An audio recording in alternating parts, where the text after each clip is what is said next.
And do you recognize? Yes, that's the article I was talking about.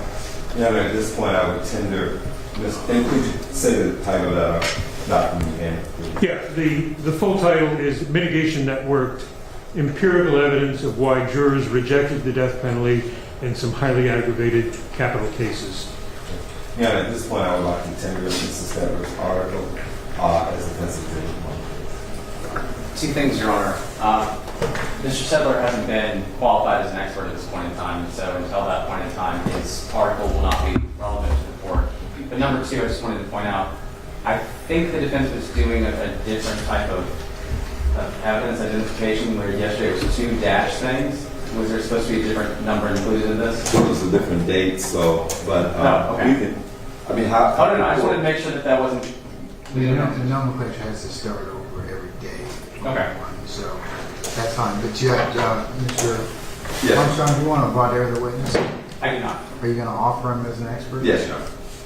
All right, I'm going to sustain the state's objection so far, so until you qualify. Okay? Yes. All right. So, when did you first begin working on death penalty cases, Mrs. Stetler? 1980. And where was that and in what capacity? In California, I was in a private office, so I was privately retained to investigate cases in general. About 100 of them were murder cases, and a couple dozen, maybe up to a third, were death penalty cases. Now- Mostly a trial and a few in post-conviction. Now, are there training programs that you've taken part in that focus on mitigation, investigation, and death penalty cases? And when I say that you're taking part of, I mean that you conducted the training. Yes. Could you tell us about that? Yeah, in California, where I was working at the beginning of my career, we had an annual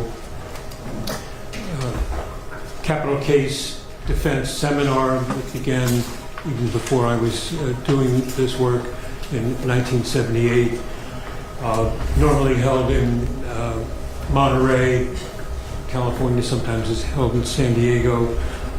Started out as a small seminar, and it's now grown to over 1,000 people, up to 1,500, and it's become more of a national program that runs on the President's Day weekend from Friday night through midday Monday, and it has an assortment of presentations, both plenary presentations and assorted simultaneous small group workshops. So it's got a big menu of sessions to choose from. Many of them are devoted to mitigation, and that was sort of where I learned my ABCs of death penalty cases.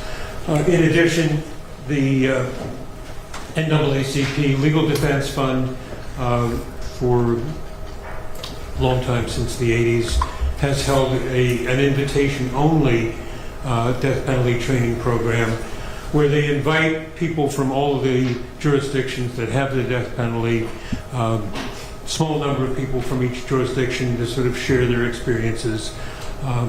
And that tries to keep the standards up to the same level wherever people are practicing.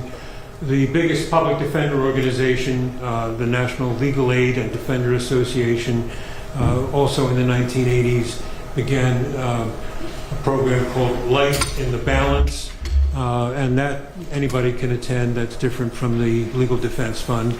And they do 2 days of litigation, 2 days of mitigation, and then in the 90s, the National Association of Criminal Defense Lawyers also began a program called Making the Case for Life, and that has a strong mitigation component as well.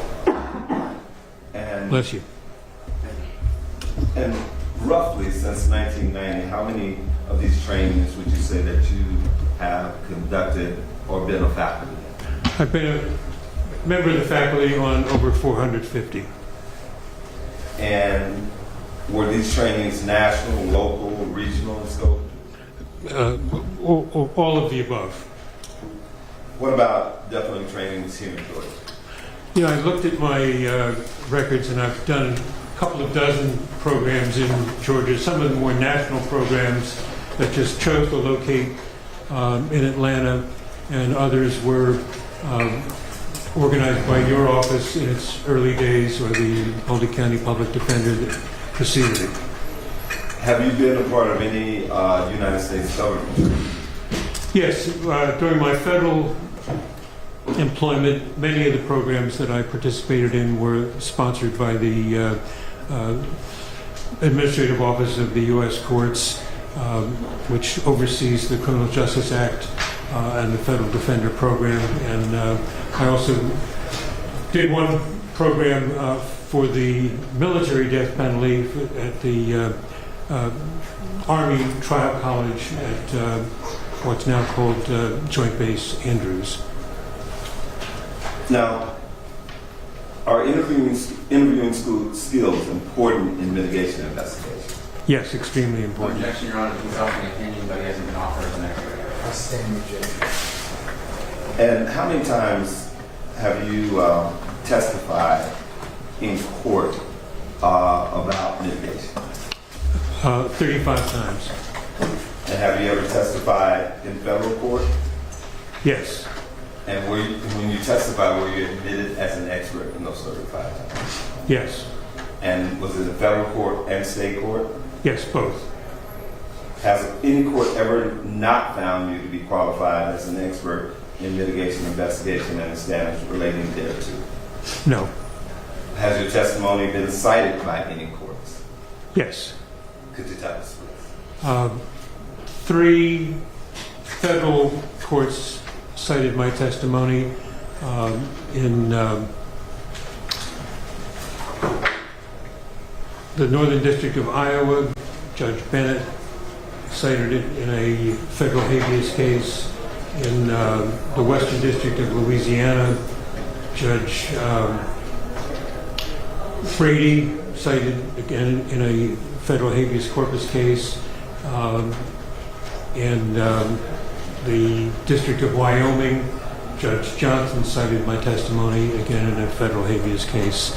And then a couple of state court cases. There was a federal habeas case that was sent back to state court for fact development, evidence development, and that was in Washoe, W-A-S-H-O-E County, Nevada, before Judge Polaha, P-O-L-A-H-A, and he cited my testimony in granting post-conviction relief. And then I testified once in Dallas, Texas, in a pretrial case where my testimony was cited by Judge Cruzo, C-R-E-U-Z-O-T. He's no longer a judge, but he's now the elected district attorney of Dallas County. Okay. Your Honor, at this point, I would like to tender Mr. Stetler as an expert in the investigation and presentation of mitigation evidence and death penalty. No objection. I call designate Yeah, Dr. Stetler as an expert in the area of mitigation. Yes, you may approach some of those. Thank you. Just want to, I showed you what had been marked as Defense Exhibit 1. Again, would you identify that document? Yes. That's the most recent article that I spoke of. The full title is Mitigation That Worked, Empirical Evidence of Why Jurors Rejected the Death Penalty in Some Highly Aggravated Capital Cases. And I have 2 co-authors. So I'm the principal author along with Maria McLaughlin and Susan Garvey. Published in Hofstra Law Review this year. 2025. Yes. And at this point, I'm going to show you what's been marked for identification as Defense Exhibit 2.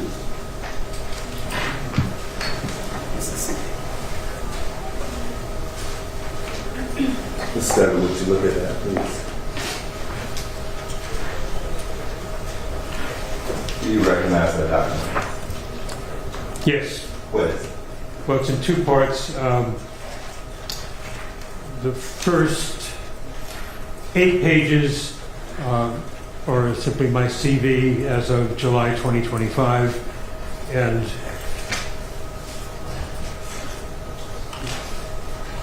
there are 6 more pages that just summarize my background and qualifications. At this point, Your Honor, I would offer Defense Exhibit 1 and Defense Exhibit 2 into evidence for the purposes of this hearing. No objection. Any objection? All right, defendants 1 and 2 are admitted. Thank you, Your Honor.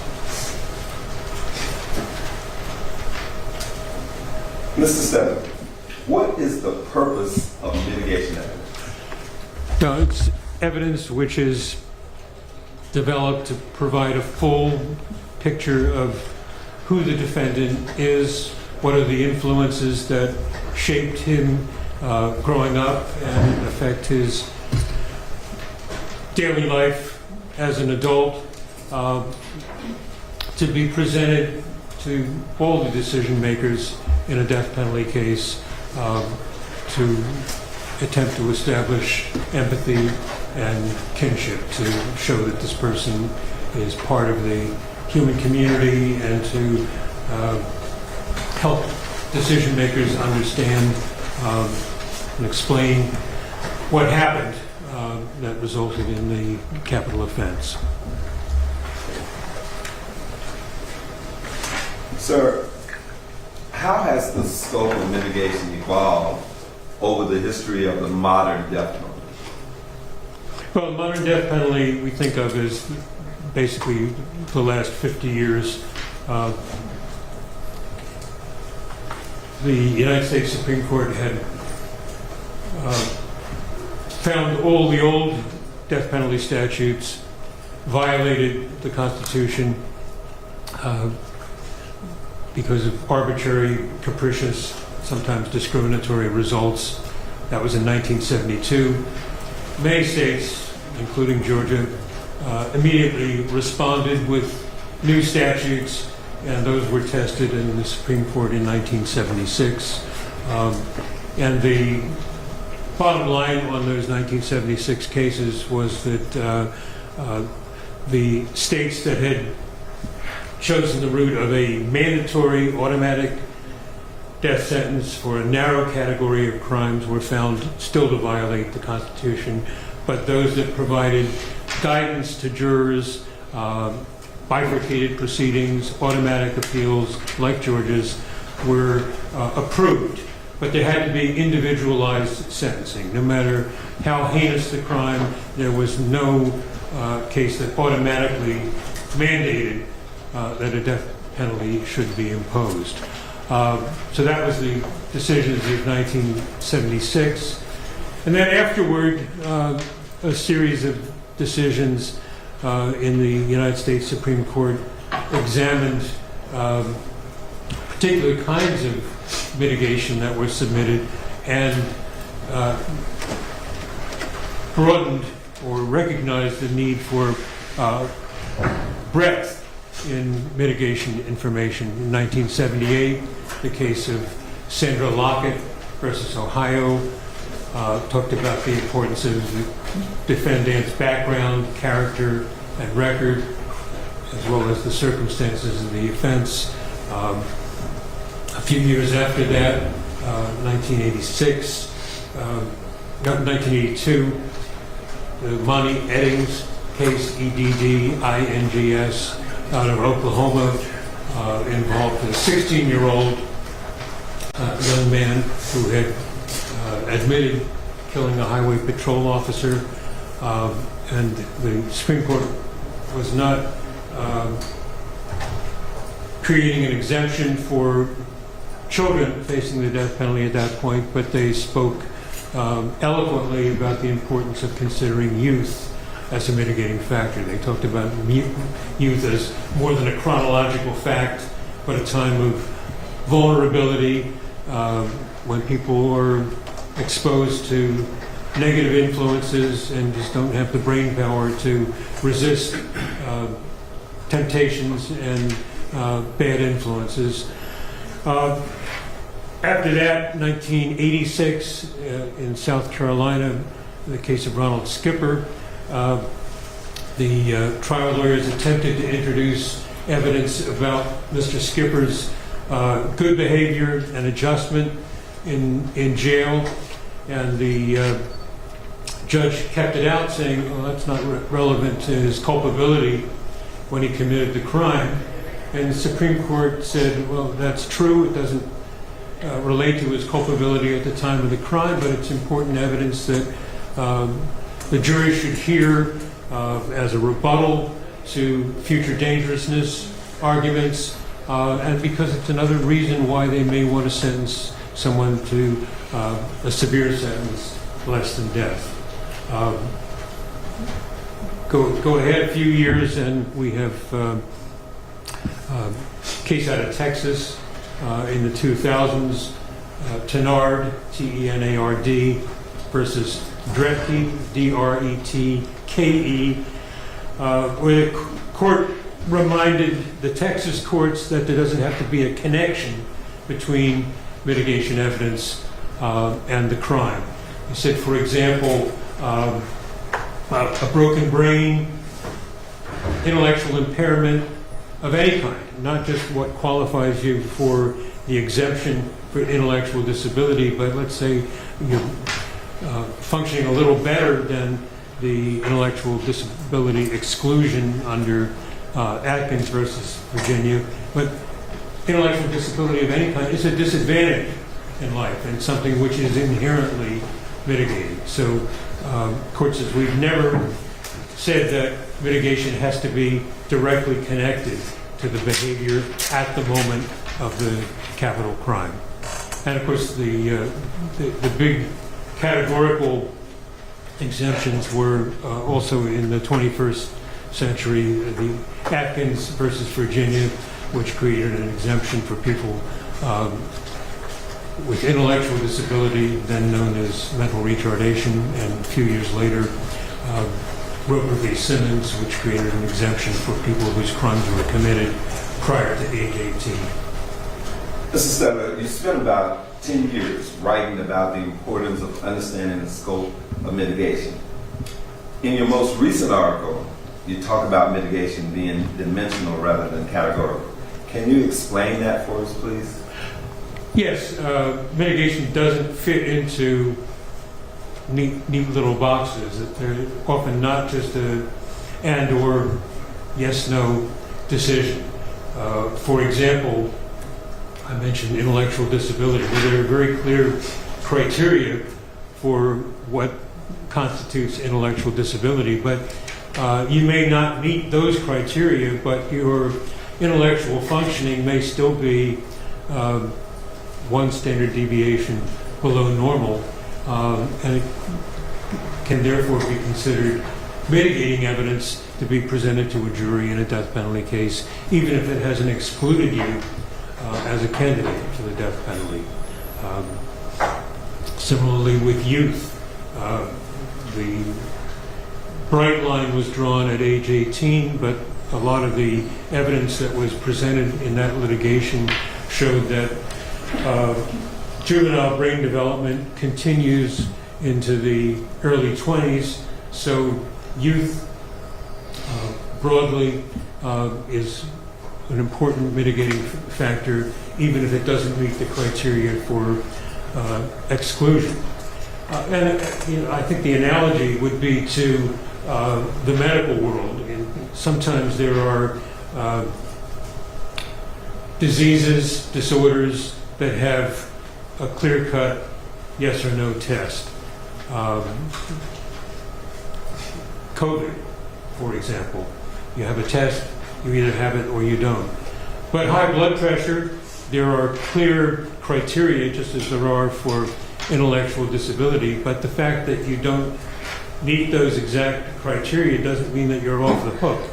Your blood pressure can be elevated, you still are at greater risk of heart disease and other conditions. So that dimensionality means that many of the factors that we consider in mitigation are on a spectrum rather than just in distinct specific categories. Bless you again.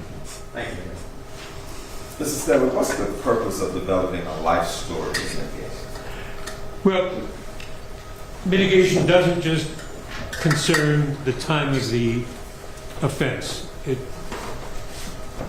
examines the whole life story of the client in the context of his, what we call social history, the community in which he was raised, the multi-generational history of what's running in his family. Again, it's a little like medicine. At my age, when I go to the doctor, they want to know, what did your parents die of? What did your grandparents die of? Because there are some vulnerabilities that are passed on. And similarly, what happened to your parents, grandparents, may show some vulnerabilities in the family, in your inherited DNA, or the patterns of behavior in that family, the intergenerational trauma and violence. So we go back a couple of generations, if we can, to develop as full a picture of how this person came to be, who he is. And I'm going to use the male pronoun because 98% of the cases involve males. Now, you talk about the home environment. What's the importance of introducing information about the home environment? Well, I guess I would answer that in two different ways. One is that none of us gets to choose our parents or the home environment, the neighborhood, the community where we were raised. That's just a given. That's not a choice. And those are the primary immediate influences. I mean, it doesn't even begin at birth. It begins in the womb. What was this person exposed to? Did his mother drink or smoke or do drugs? Was there interpersonal violence that created trauma in the womb? But the mitigation investigation radiates outward to all the other influences. So it's not just what happens in the home, but in the neighborhood, in the community where somebody grew up, in the time frame, the era in which somebody came into the world. So all of that is part of the social history that we think of. It's an ecological perspective on human development. And we didn't invent this in the world of mitigation. You can go to any of your fine local universities, and the developmental psychology programs teach the same sort of analysis of the factors that influence somebody as they grow up. And does this information, gathering the information, include what has happened to, let's just say, a defendant's siblings or people who live with them in that particular home? Yes, absolutely. Why is that? Well, it's often necessary for the capital defense team to address this issue because prosecutors will often point to siblings as having an upstanding life, a good job, better education, and so forth, and they want an explanation of why is your client different, what influenced him differently, and that's a very important issue to study. And it is, again, it's not just the capital defense community that has examined that issue. There are books written by siblings of people who have committed murder. Professor John Edgar Wideman, who went to University of Pennsylvania on a basketball scholarship, became a Rhodes Scholar, and then a well-established writer, has a younger brother who committed homicide in Pittsburgh and went to prison. So he struggles with that in his own writing. And then his own son committed a murder as a juvenile. So people grapple with, why do some people with similar DNA, similar family backgrounds turn out differently? There's a professor at the University of California San Francisco Medical School named Thomas Boyce, B-O-Y-C-E, who has a book called The Orchid and the Dandelion. And his metaphor there is that some of us are like dandelions. We grow up no matter where we are. Dandelions appear between the cracks in the sidewalk, and they survive into the world and flourish. Others are more vulnerable. And he wrote this book, I think, in part because of the experiences within his own family, where he had a sister who took her own life, and he was kind of grappling with that problem. Why do we turn out differently if we have very similar background environment, some of the same DNA? So I think those differences are kind of common sense issues that need to be addressed when you're telling the story of any individual's life. And what are the tangible records that need to be collected to support a client's life story? Well, anything that's got your client's name on it, and beyond that, whatever records you can get on the family members, caretakers, because sometimes the records of siblings, parents are just as important as the records of the client.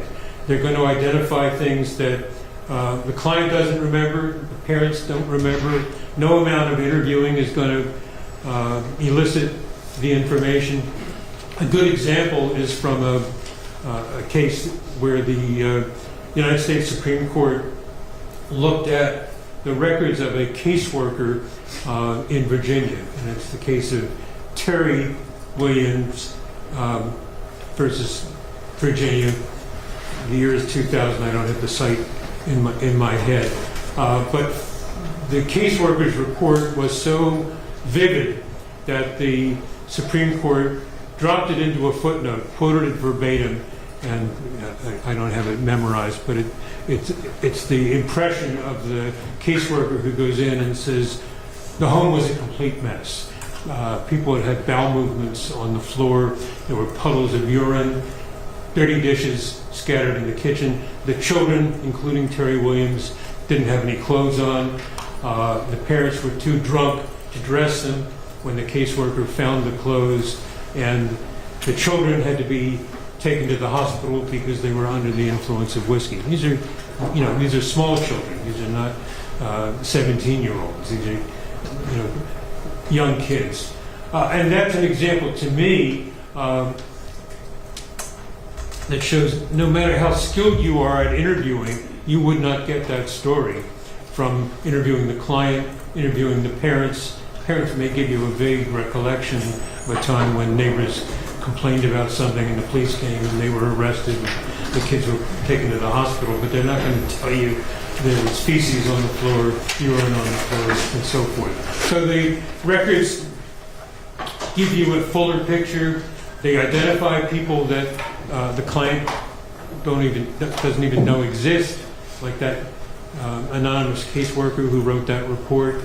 And they're also very helpful for when you are interviewing your client, interviewing family members, because they give you hard dates, where the family was living at a particular time, what school client was attending in 5th grade, and so forth. So they provide what I think of as a skeletal architecture of the client's life. And then the interviews that we do, usually flesh that out.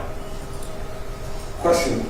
Earlier you talked about how, going to the doctor, doctor asks you about your physical family history going back generations. And you said that's important in terms of mitigation. Why are the previous generations, and is there a limit in terms of the generations that you go back to? Well, the practical limit is it's often difficult to go beyond 3 generations, but just as some vulnerabilities medically, physically run in families, so they also run in families for mental health conditions. This is a brand new field. It didn't exist when I went to college.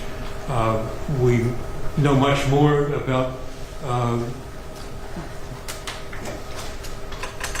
the heritability of schizophrenia, for example.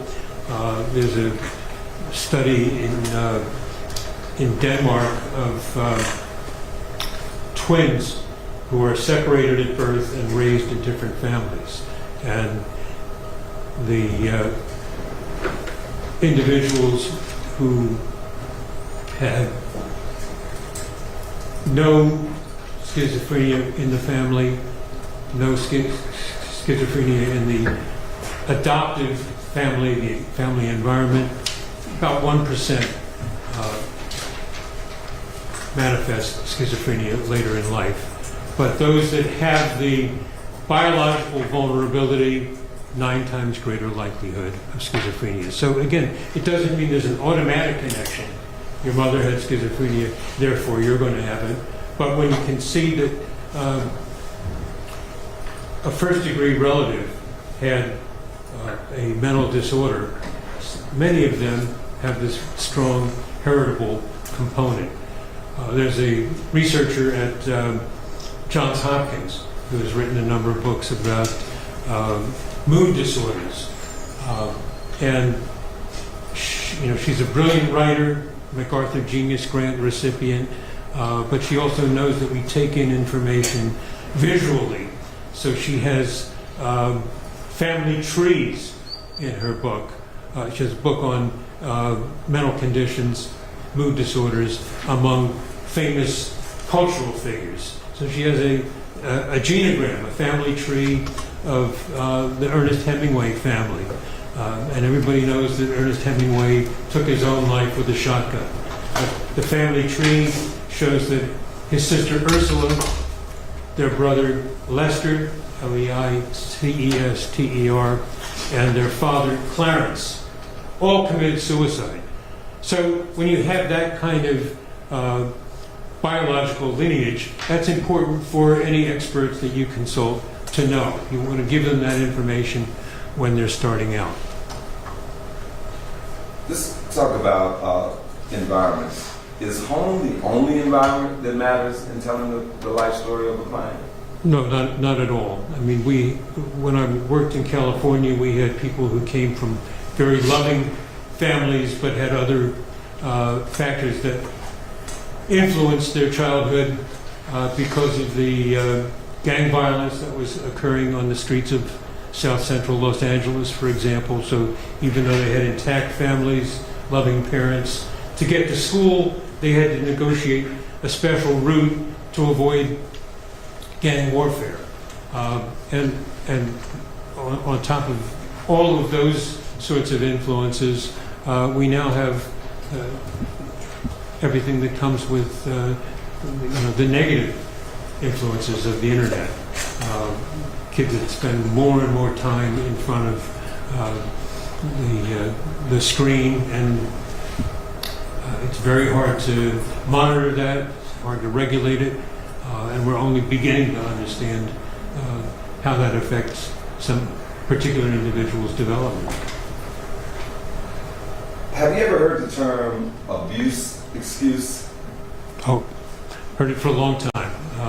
It comes from a book by Professor Alan Dershowitz, D-E-R-S-H-O-W-I-T-Z, at Harvard Law. I don't even remember the full title, but it's disparaging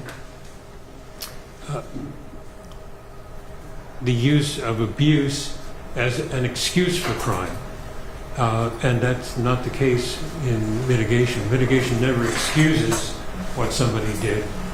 It's just a reason why the punishment may be diminished.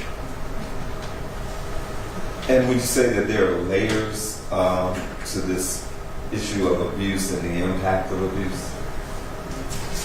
Definitely. And so let's talk about also poverty. What are some of the layers of poverty that make up the mitigation life story? Well, again, almost all of the people who face death penalty prosecutions can't afford to hire lawyers. But before that, poverty affects health care, nutrition, which neighborhood the family's going to live in, what learning opportunities there are in the home. Are there books in the home? What kind of education did the parents have? So the word poverty doesn't mean much. It just covers just about everybody in the client population.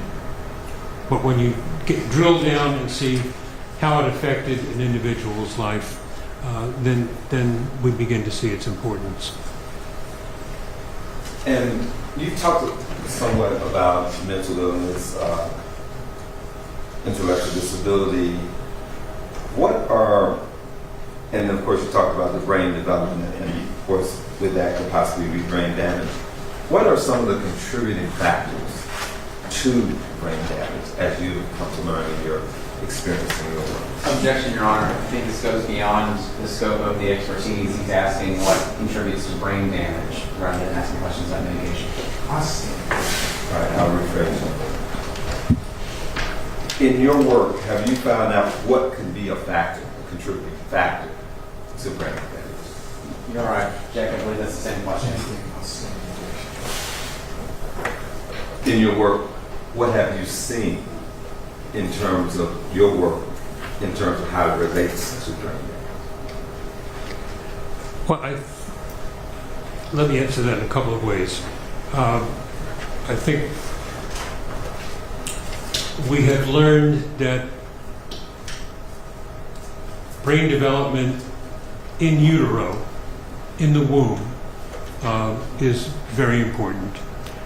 And the brain can be damaged by neurotoxins in the mother's environment, smoking, drinking. You see the warnings on alcohol and cigarettes. We also see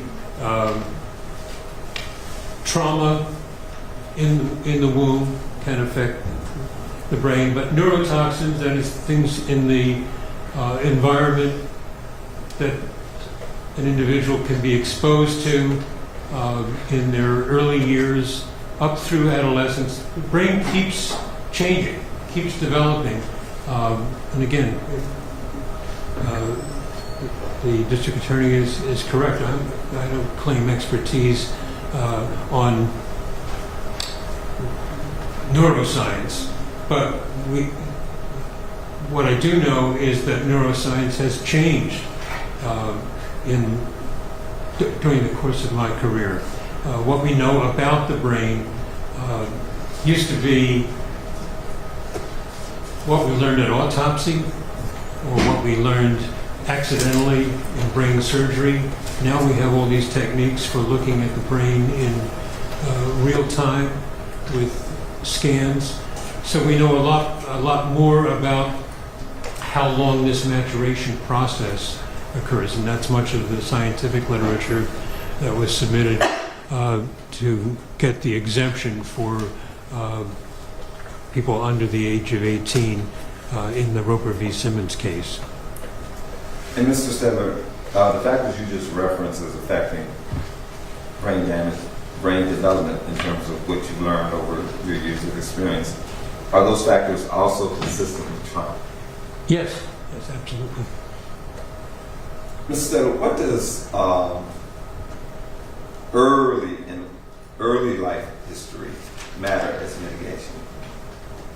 Well, it's when the individual is most vulnerable, not making any choices, living in a world that is foisted on him. And it's a time when there's the greatest vulnerability in terms of brain development, physical development. It's defining the world for the individual. And have you ever heard the term free will? Oh, yes. Could you compare and contrast the whole free will concept with what you just have stated?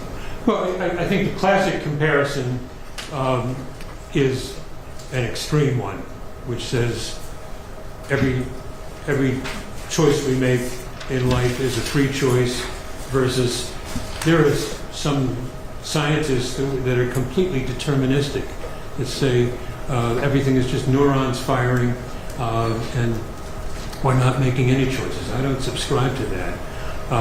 But I do think the choices that we're able to make are limited by all the factors in our early development. Whether we're going to be able to get a good education, whether we're going to be able to choose to get an education, to choose to go to college, all of those are limited by where we fall in terms of the environment, in terms of the DNA. So the things that I've talked about in terms of development are things that limit our choices later in life. Would it be fair to say that a bad early childhood experiences can and will impact the adult choices that we make or client may make, even though folks are exercising what we call free will? Yes, that's restating what I've said. And in terms of those bad childhood experiences or trauma, why is it important to thoroughly explore or look at a person's experience with treatment programs or facilities? Well, I should have mentioned treatment programs as something affected by poverty, for example. You may not get any treatment. You may not be diagnosed for a disorder because your family is poor and they're not psychologically minded and don't appreciate that maybe you should be evaluated. But the quality of the treatment program is also an important factor. Did somebody get an effective treatment program? Was there an accurate diagnosis of what was needed? And was the treatment appropriate and thorough? And did the treatment get its course completed? So institutional failure is another way of describing something that we look for in mitigation.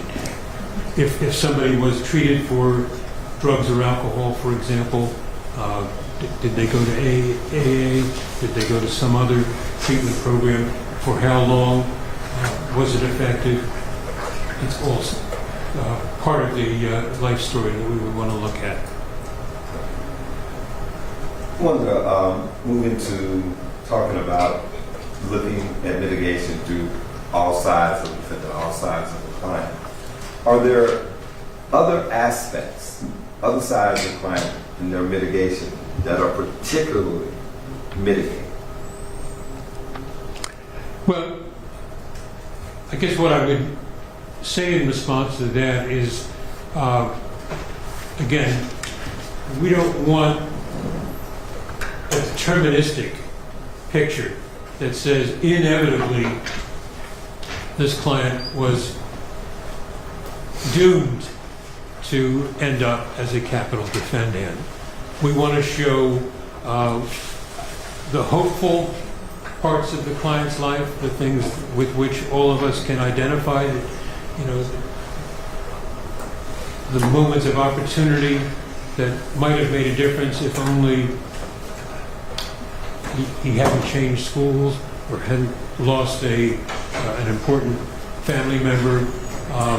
And we want to show the positive things. The fact that, you know, when I talked about institutional failure, the fact that somebody went to AA for 16 sessions shows that they were trying, they were struggling.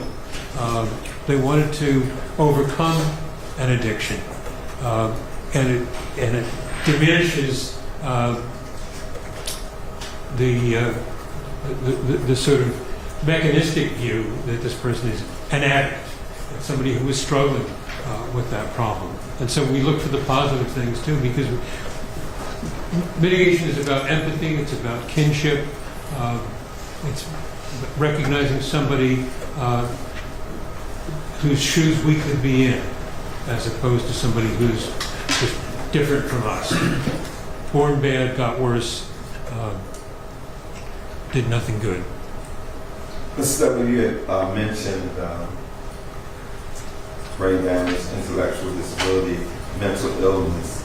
I want to ask a little bit about that in terms of those particular areas, especially in terms of adaptive functioning. In a case that involves intellectual disabilities, could you talk about the interrelatedness of the mitigation and what we call the adaptive functioning. Well, the investigation of adaptive functioning is really very, very similar to the investigation we're doing generally in mitigation. Adaptive functioning covers how is this person coping with the world. And it's become much more important in intellectual disability cases than the IQ score. In the early years of the intellectual disability exemption, people were very much focused on scores and things that affected the error of measurement and norms obsolescence and so forth. But how somebody navigates the world, the social, practical, conceptual abilities, how somebody performed in school, how somebody learned to play football and follow all the cues that he needed to follow. All of those things are part of the important criteria for establishing intellectual disability, but they're also reasons for empathy, whether you meet the criteria for intellectual disability and exemption from the death penalty or not. And what you might have said, what are the areas, the domains of adaptive functioning that could be presented? Well, for an Atkins case, an intellectual disability case, you need deficits in one of three areas: conceptual, practical, or social. And that there used to be 15 different categories, and they kind of compressed them all into those three. And most people are going to have problems in school, but some of them may have fewer problems in school, but more practical problems. They just can't learn how to cook, how to form relationships, how to navigate the world, how to change buses, what to do when the bus routes change. So they're all different kinds of things that we look at that are again, part of whether the person is functioning at a normal level. Are these similar or the same type of mitigation that one would present even if the client was not intellectually disabled? Oh, absolutely. You know, we had a case where the client had an IQ in the 80s, let's say 85. So it was, and this was, I think, this was before the Atkins case had even been decided. But we knew when you had a report from the school that your client was, that your child was functioning at this level, that was a lifelong condition.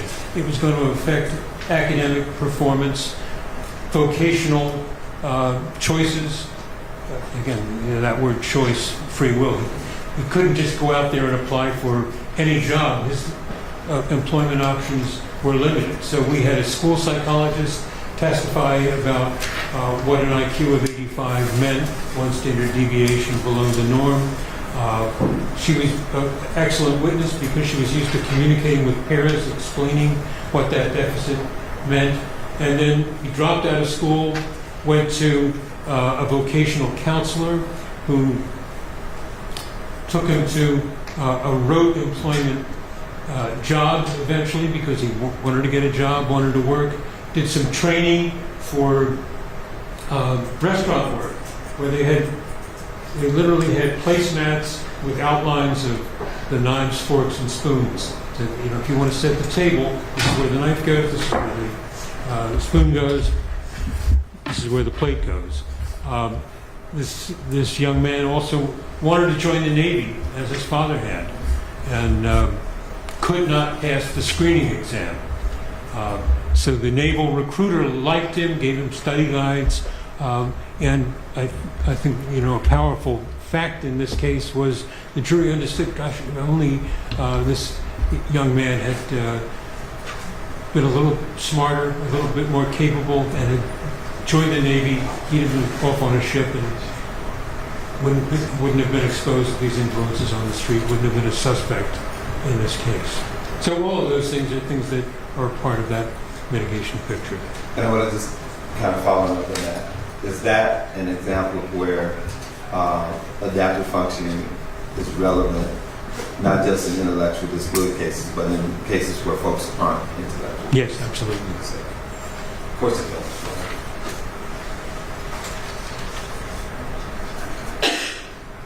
Final question, Mr. Seven. Just for the court, how would you sum up what jurors need to know about mitigation? Well, I think jurors have an awesome responsibility in death penalty cases, no question. Hardest decision a juror has to make. I mean, they're not involved in sentencing decisions in other kinds of cases. And so I think the importance of mitigation is not just for whether the individual gets the appropriate, effective representation that lawyers are trying to provide and that they should provide, but also gives jurors and judges the full picture of who the client is so that their sentencing determinations can take a view of all the relevant evidence and reach reliable outcomes. Yeah, right. At this point, I have unfinished my direct. I just asked if we could take a 5-minute coffee break before the state goes to the phone. I would agree. Okay, all right, we'll be in recess 5 minutes. Thank you.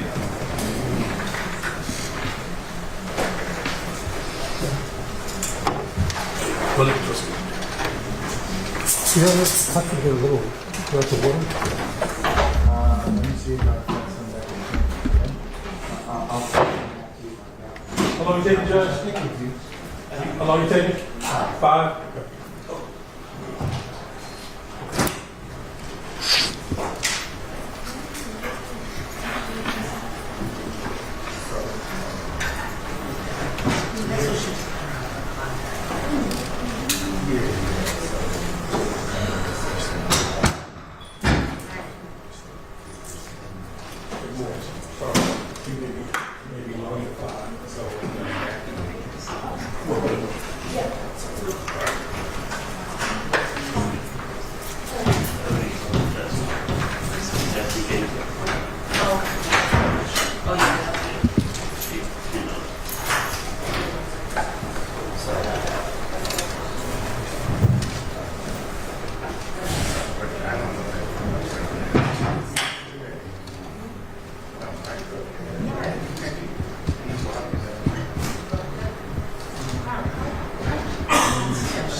Yeah, the judge is getting it.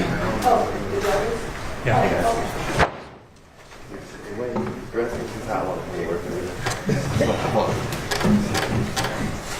For the comfort or for the providing? Both. I don't know.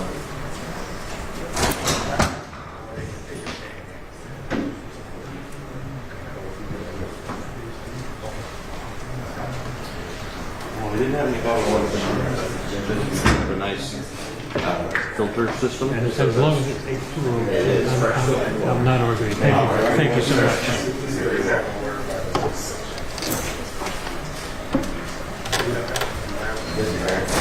Mr. Barron? Sir.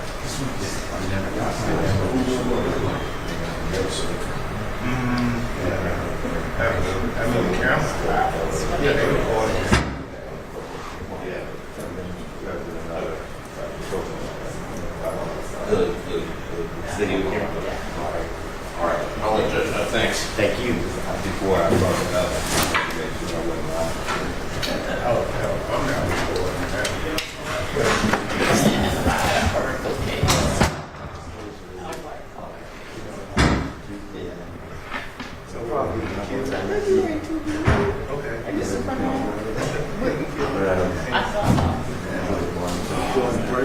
Yes, sir.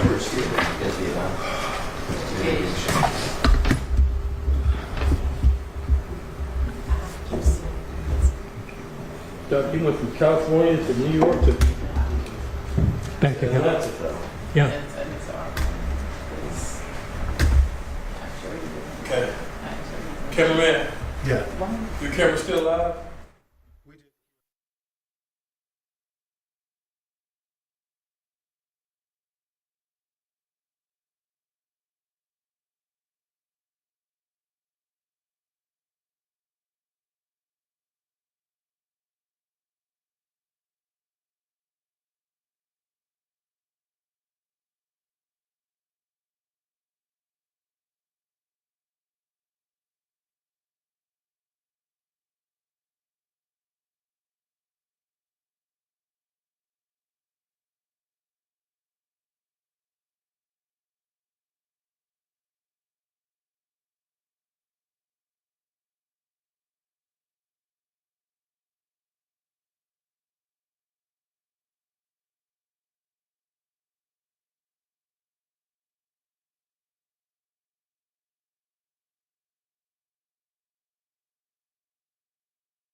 Okay.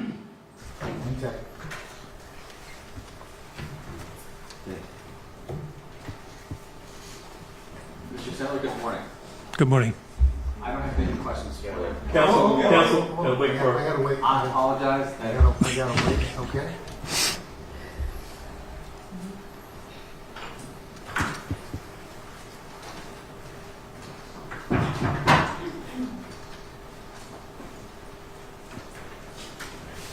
All right, okay. May I please report? Kevin Armstrong. Sean, go ahead. I will mention that I began one question, but everybody interrupted me because the defendant was not here. I say that for the defendant's benefit. Okay, all right. So I think it's now afternoon. Not quite. Not quite. Different clocks. Sorry. How are you, Mr. Settler? I'm well, thank you. Good. I have just a few questions for you. You testified as to the purpose of mitigation evidence to provide the decision makers with the full picture to help them make their decisions, correct? Yes, Your experience has been from the standpoint of advocacy from the defense side, correct? exactly.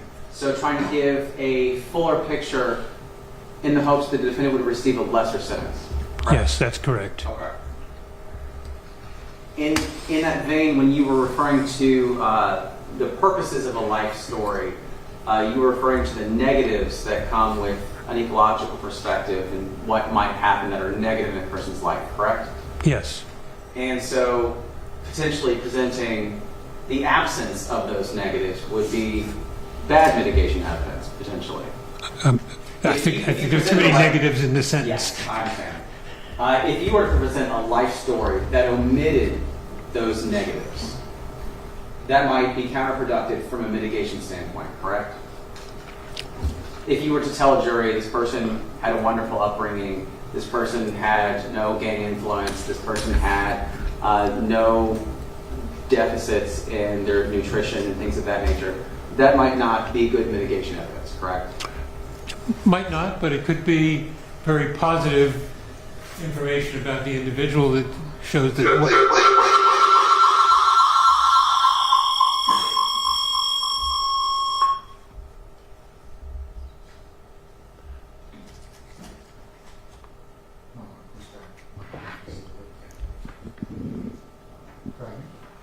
If you could repeat your answer, please. Yeah, I'll try.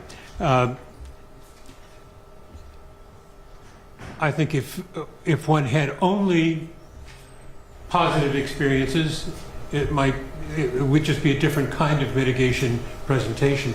Then I think you would then probably be arguing what an aberration the crime was in an otherwise, well-adjusted life. But one of the cliches of mitigation is that everyone is more than the worst thing that they've done. When you were testifying about intellectual disabilities and you described categories relating to Adkins, the decision, and you said it had gone down from 15 to 3. Could you repeat those 3 categories for me because I didn't get them down? Conceptual, practical, and social.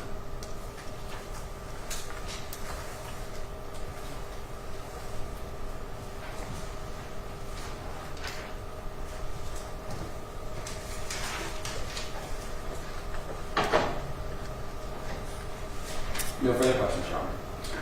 Any redirect? Oh, yeah.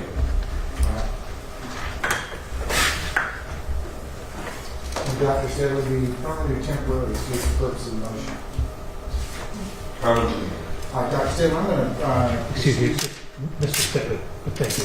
Michelle, I'll excuse you for the purposes of this particular hearing, and thank you for your patience, okay? Thank you very much, Your Honor.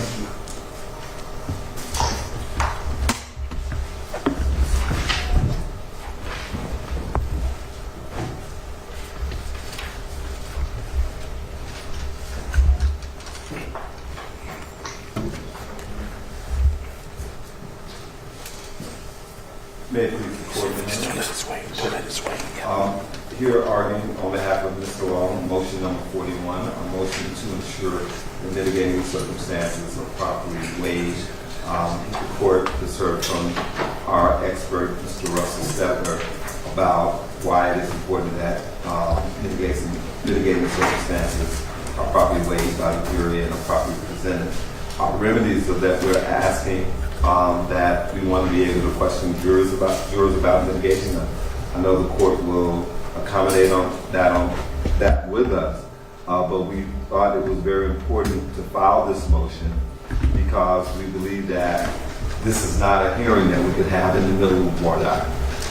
It's not an argument that any of us, I think, want to have in the middle of war docket as to how relevant is Mr. Long's life story. How relevant is it that we want to present or ask jurors about family history, social, mental, emotional, physical. So that is why we've done this, and so we want to also ask as a remedy that at the appropriate time that we be able to propose and submit an instruction that speaks to making sure that the mitigating circumstances are properly weighed. All right, sir. Mr. Armstrong? Yes, Your Honor. So there will be some agreement. There's also some disagreement with motion 41. As I've laid out in the response, there are things about which the state has no qualms, such as the court providing, say, the appropriate pattern instruction on mitigation, and making sure that the jury is properly qualified and follow the court's instructions on mitigation. There are other issues, such as Ellington factors, that if the defense raises, we will consider on a specific basis. And Ellington factors are considered critical facts that the jury can be voir dire on, that are something like child killer or cop killer, things like that, that Ellington identified as having a phrase for it. If there's such a fact such as that, then that'd be something that'd be appropriate for voir dire. However, the defendant, if they're asking to ask specific questions about mitigation, such as how would this juror be receptive to specific types of things, such as family history or emotional physical evidence, and asking them questions like that and how it would affect them, then that is something that requires the potential jury person to prejudge the case, and those questions are forbidden under Georgia law. And Willis versus State, which we cited yesterday for a different purpose, is one of the most recent iterations of that rule, where you can't ask questions similar to that. And so, to the extent that they're asking to ask specific questions about mitigation evidence that they intend to raise, and specific types of mitigation evidence to see which jurors are more likely to go along with them or not, those are questions that prejudge the case. And so the state would object to those, but we won't know what they are exactly referring to until we get there. I will point out to the court that the regular pattern instruction on mitigation, similar with Georgia law, does not define mitigation, and that is to the defendant's benefit. As cases have determined for a long period of time that mitigation evidence is undefined under Georgia law, so that it is more permissive for the type of evidence that the defendant can present at mitigation. And so jury instructions, obviously we can't predetermine whether we agree or disagree with the jury instruction that the defense has not requested. We're not asking that they be prevented from presenting the court with a jury instruction that they submit, because that's something that we do in the regular course of business, both defense and state. We submit proposed jury instructions to the court. However, things that seek to define mitigation evidence would actually run counter to Georgia law, which allows there to be no definition of mitigation other than its normal definition. But again, questions that seek to find out how jurors are receptive to different types of mitigation evidence are questions that would prejudge the case and should not be allowed if they are requested at the time of trial. But we have nothing specific to deal with today. There are no specific questions propounded to the court. There's no specific instructions presented to the court. So I would suggest that the court if you rule on it in a substantive way, rule in a sense that the court will be receptive to hearing instructions into what particular types of questions the defense wants to ask, but not predetermining that something will be approved that hasn't been presented to the court yet. In terms of this particular issue,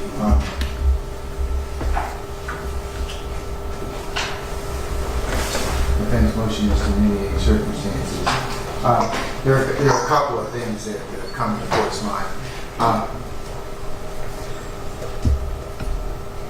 Ms. Bell and Mr. Lamar, you'll be able to submit what are questions that you think are appropriate and proper. I do agree with Mr. Anderson. You cannot ask questions that ask the jury to prejudge the case. I understand how important mitigation evidence is, but there's a time and place for it. So, not to say that I will not permit you to present mitigation evidence, but I'd ask you to follow the law in terms of those questions that are acceptable for the purposes of voir dire. In terms of an instruction, if you should get to that point, and I'll consider any lawful instructions to include the pattern instructions that are based upon what evidence is presented in this case. So what I'm going to say is I can't really move on at this point in time because I don't have anything specific to look at, either in terms of questions or in terms of jury instructions. So I'll defer ruling until such time as I have questions propounded to me. But just generally as mitigation circumstances, I don't believe that you'll be able to get into during the voir dire itself unless they are asked in terms of, as Mr. Anderson pointed out, critical facts. So that's distinguishable between and other case law, which is distinguishable. So, like I said, without anything specific, I'm at a loss to rule with some particularity. Okay? Yes, Your Honor, and I'd just like to respond both to Mr. Armstrong and to the court. That is always where the kind of rubber meets the road in terms of what we see as possibly prejudging cases. But I would say to the court and to the state that to make sure that mitigation receives its proper due, you have to have jurors that are willing to hear. And I will use an example. I know the court says we don't have anything, but let's just talk about mental illness, right? Asking a juror what they think about mental illness is not shopping your mitigation. It's not shopping or asking them to prejudge. Because if mental illness, let's just say it's a defense, or it's going to be, and it will be presented possibly in penalty phase. That is not asking them to prejudge the case. That is an element of the case, element of mitigation that when we ask them the three questions, the questions about will they consider life with, will they consider life without, will they consider death, they have to take into account all of that. So a lot of times in the cases I've done, that's where the argument falls. You're asking them about mental illness, you're just shopping your mental illness. No, that is part of it. So if you decide to present that as part of your case in chief, well, and you can certainly, the law presupposes that you're not required to present anything. However, it's a very fine line about what you can get into in terms of asking the jurors about specific things that prejudge the case. So take a look at that case law again, because I am. right. And I'm going to look at it in terms of whether or not it can be asked or not. So, that's only I can guarantee that I'll do at this point without anything more. Right, and I just want to say to the court, I clearly understand what you're saying, but I ask the court to also consider that jurors have to be able to consider mitigation evidence. And if a juror cannot consider mitigation evidence, if a juror says, forget that mental illness stuff, that's just, y'all gonna put the doctors on and stuff like that. We need to know that. We can't wait until they're in deliberation and then we find out jurors say, man, I don't believe in that mental illness stuff. We need to hear that beforehand, so at least I have a chance or the state has a chance to strike that person. But I understand what the court is saying, but I just use that as an example of many times the back and forth between the state and the defense in these cases. Well, you submit the question. Yes. And then I'll take a look at them, and based upon what is case law and other arguments, I'll rule accordingly. But I understand that there's a fine line between you're not required to present anything. So, but then again, on the other hand, there are other issues if you try and insert things that might be in violation of case law. Okay? So I got to take a look at it, to be honest. There's no way I can move on quite yet. Very well. I can't at this point. So, all right. Okay. All right, folks. The hours 10 after 12. I'm gonna take some lunch, and we'll come back at 1:10. So, Mr. Anderson and Mr. Armstrong and Mr. Lamar, if you all prepare a super just saying I will move in terms of mitigation action number 41, I'll just take without looking at the specific questions you're going to ask. I can't kind of look at it in context, okay? And the other thing is, I'd also like to say that I will take a look at whatever and during instructions as appropriate. Should we cut down to that and determine that based upon the facts and evidence in the case, okay? Yes, sir. All right. Okay, so when we come back, we'll take up some other motions that we'll take up today. I think that's the only one you have that has evidence, has testimony, correct? Correct. Okay, all right. Before we go off, folks, from AJC, I should say from Channel 2, you got to cut your camera off when we are not in court, okay? Okay. Okay, because you can't film anybody else or anything that's going on in the courtroom, okay? I just want to remind you about that, because we did see, somebody told me, they called me. Okay. Said the camera was on, okay? All right. Well, all right, that's the only thing else I have. So we'll see each other at 1:10, okay? All right, we're in recess. 13.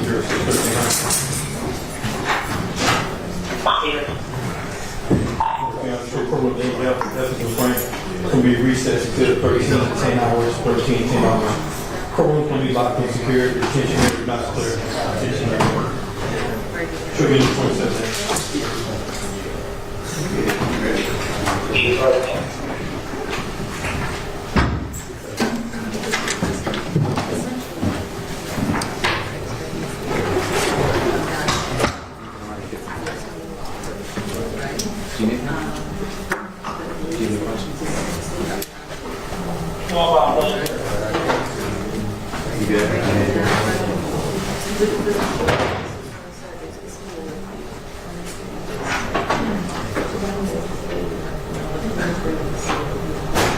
They try to put us in 12:30.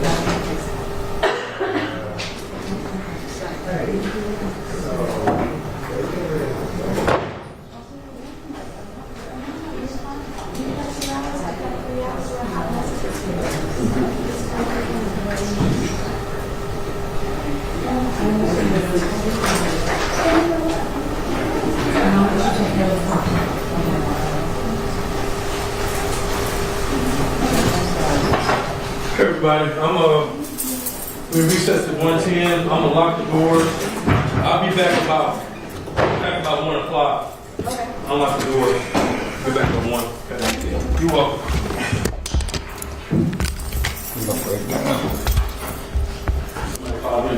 The dentist called me in. I got in trouble. Yeah.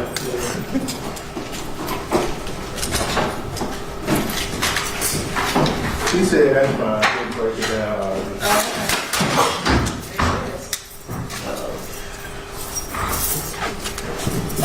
Can I grab my mic? Yeah, go ahead and grab your mic real quick. Unlock this door. All right, y'all, I'm gonna grab some meat real quick.